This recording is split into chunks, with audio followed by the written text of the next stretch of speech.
En 2013, le Maroc établit une croissance de 4,4% contre 2,7% en 2012.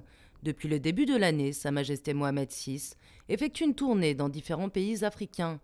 Une politique économique extérieure défendue aux quatre coins du globe.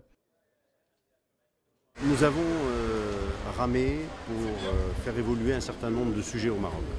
Nous sommes encore loin de ce que nous souhaitons réaliser, il y a encore du chemin à parcourir. Néanmoins, il y a quelques petites expériences qui méritent d'être partagées et à chacun de choisir dans ces expériences celles qui lui conviennent et celles qu'il considère ne pas correspondre à sa réalité.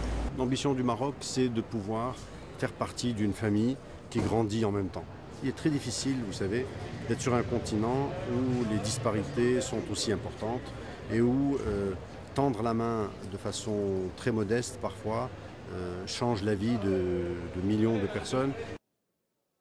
Aérien, assurance, banque, téléphonie mobile, le Maroc est le deuxième investisseur en Afrique et le premier en Afrique centrale et de l'Ouest. Le Maroc met des capitaux de manière très significative et nos entreprises qui sont présentes en Afrique apportent réellement une contribution à l'économie de chacun des pays où elles sont présentes.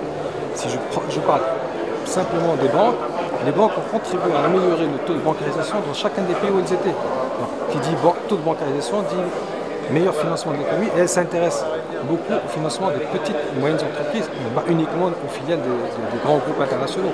Et donc elles contribuent réellement à améliorer et à développer les économies locales. Une influence reconnue et appréciée par différents États.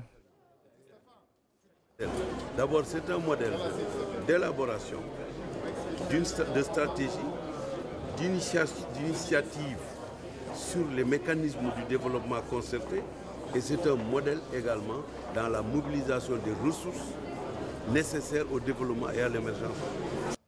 Hassan II disait, le Maroc a son feuillage en Europe, mais ses racines en Afrique.